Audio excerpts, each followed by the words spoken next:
Hi everyone, this is Samrat, and I welcome you to what's this echo?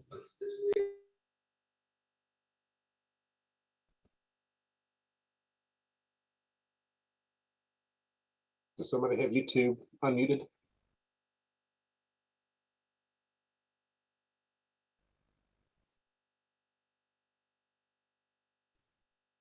Yeah, this happens sometime. Okay.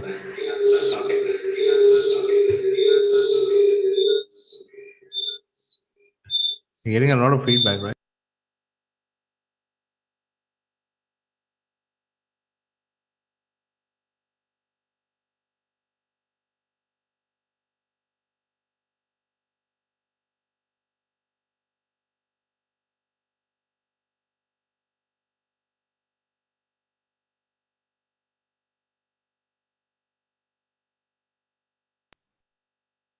Okay, let's try this one. I'll change some setting. No.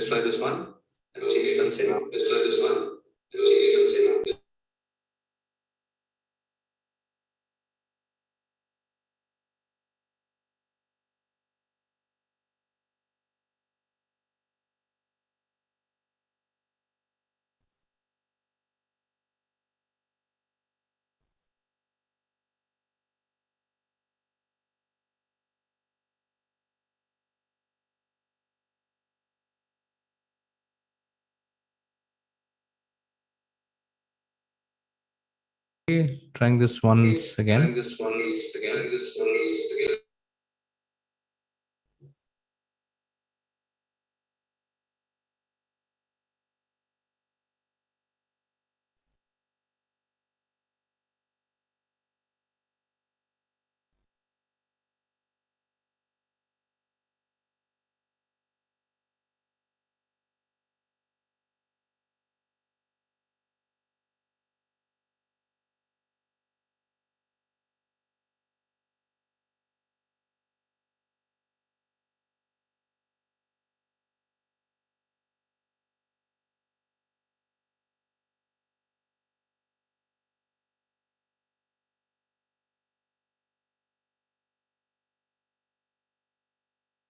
Okay, let's try this one.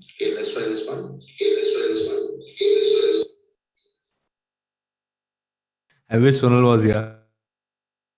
Yes, yes, because she's a ninja when it comes to Zoom. I think it happened on the baseline show once again.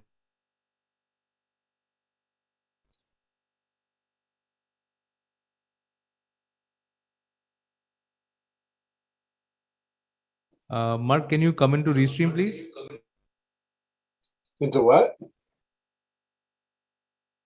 Just join Restream once again.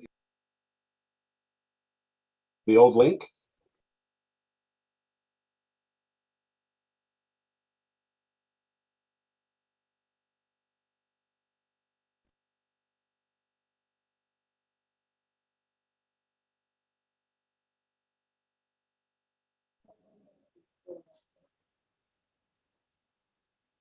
Not a good day for a technology, Samrat, today.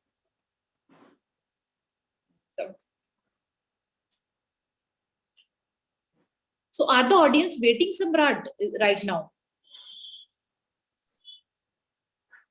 So am I Sadly, joining yes. Restream also?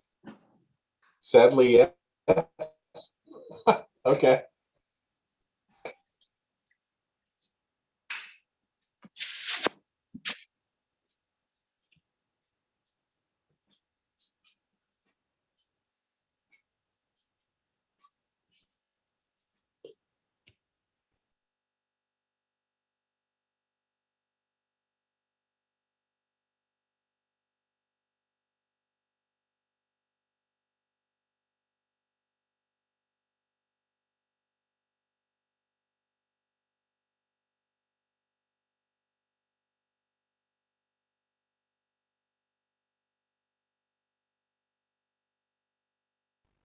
Okay, I'm in Restream.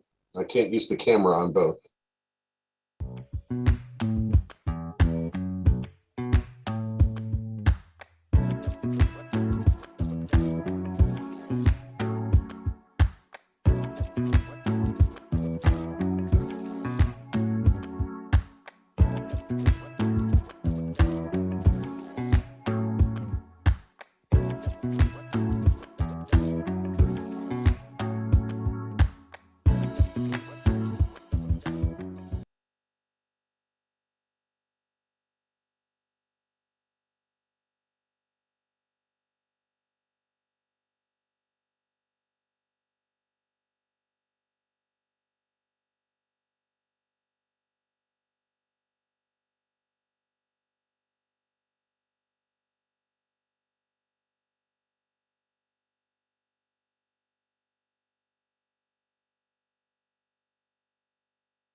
Okay, just be there.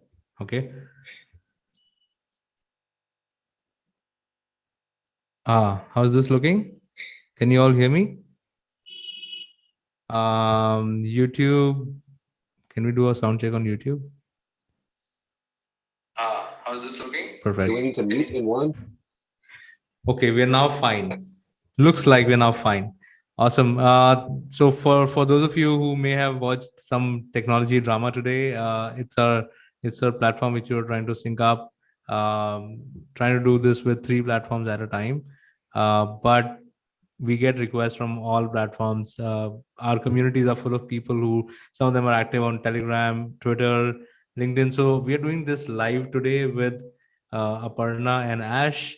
And of course, Mark Haddle, our veteran on the Baseline show in India. I'm Samrat. I'm the co-chair of Baseline Protocol TSC. I bring to you the Baseline show now every Thursday at 6 p.m. It used to be Saturdays. So please mark your calendars for 6 p.m. on Thursdays. We took this step very, very recently. So a lot of change management in the process. So today we are live on LinkedIn, Twitter, YouTube, and guys, if you paired your channels, then we'll be live on your respective channels as well. Awesome. So let's get started with today's special guests. And thankfully, both of them have agreed to do a 2-part series of not just one episode but 2 baseline shows. So first of all, I'd like to bring in Aparna. Aparna is the head of credit risk in India for NatWest. And Aparna, I would please invite you to introduce yourself and tell our viewers a little about what you're doing in life and also about your other initiatives which you're taking beyond your corporate life. Thanks, Samrat. Thanks for having me on the show. So it's really great to be out here. Hi, all. I'm Aparna Saraugi. As Samrat said, that I'm responsible for running Credit Risk India team for the NetWest Group.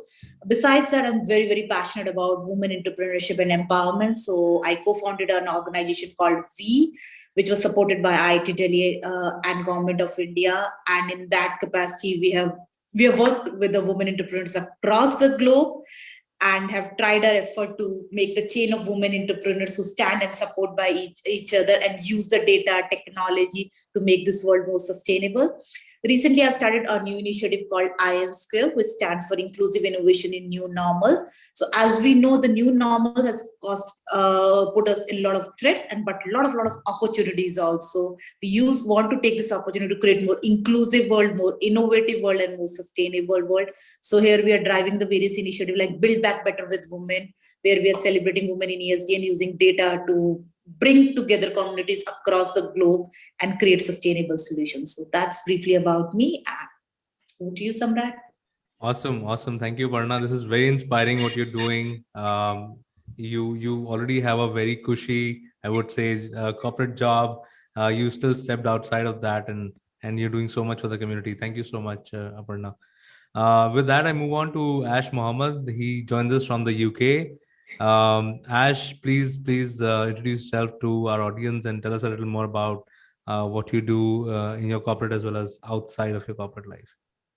Perfect. Thanks, Amrat. And that's a hard act to follow, always, Aparna. So my name is Ash Mohammed. So I've got kind of a couple of hats in my day job, as most of us have these days. So I head up the change risk team. So the bank does a ton of change, transformation. And so my team oversees how the bank executes that. So that's kind of one of my day jobs. The other one I have, which is equally fun and interesting, is I have the director of risk role for ventures. And the ventures is almost a kind of innovative fintech arm of the bank. And so lots of kind of new, interesting things we do there. So that's kind of my day job.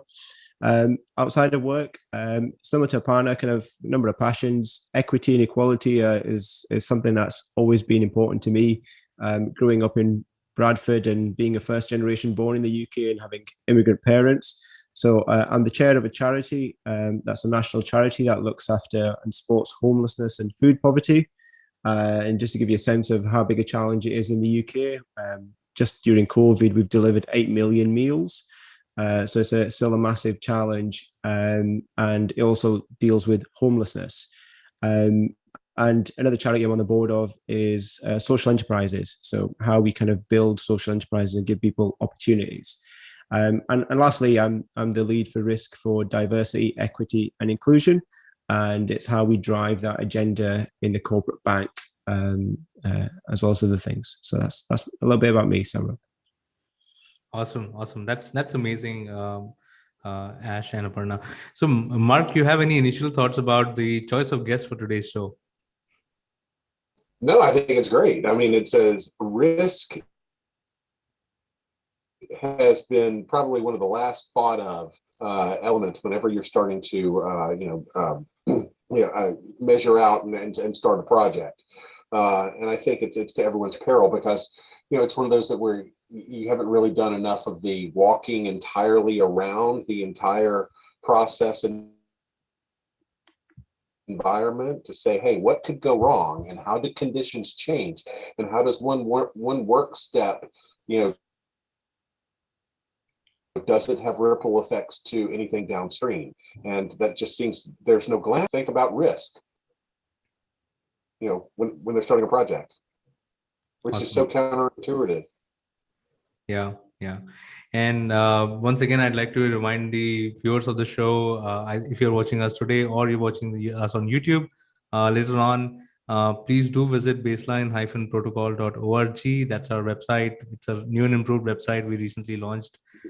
We are already getting a lot of traction on the Get Baseline section, although it's still yet to be populated with all our sponsors, but still that's a new section, and do explore the Get Involved section where we've given links to all our social handles as well as the Slack group. The Slack group is amazingly active. You get responses very, very fast to any questions you may have. Okay, now coming to today's speakers. So Aparna and Ash, the general factor that we explore on this show is talking about baseline, and as you know, it's a data synchronization. It's a protocol for data synchronization with using zero knowledge. So let's talk about in your initiatives, and we'll pick up the corporate part in a later episode as we discussed. But let's pick up maybe inclusion and diversity or whichever subject you're more comfortable on. But let's talk about the data silos that you encounter, or it may even be lack of data, because at times we've had guests on our show who are telling us about certain industries where the data is just not there because the companies are not sharing it, and they're not sharing it because there's no way of sharing just proofs and not sharing data. So now that's where Baseline can step in and solve those problems. So yeah, let's hear a little more from you, how you see from your lens, how you see data and data silos. I'll start if that's okay, and Aparna, you come in, build on.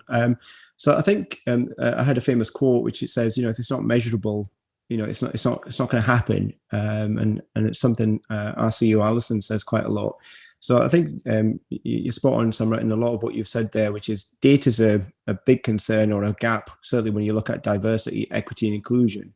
So the whole principle of it is, how do we get to a position where everyone is treated fairly. And now to do that, there's a subjective element where people feel activity is going on, and you'll see, if you looked at LinkedIn every day, there's a ton of initiatives going on.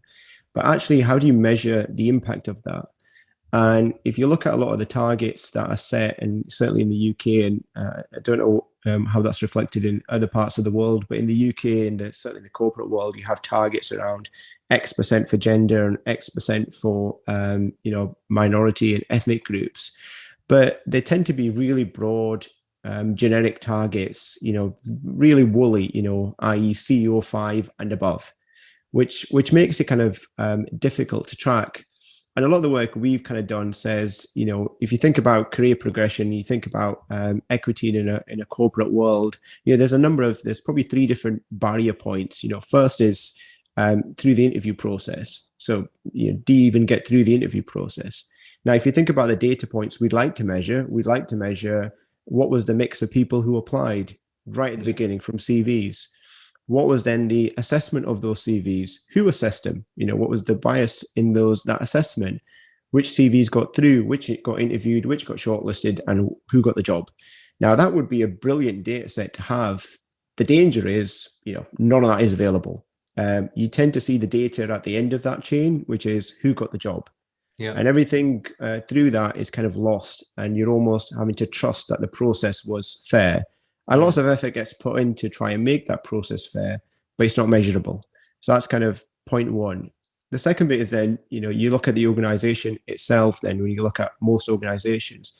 And another barrier then is talent.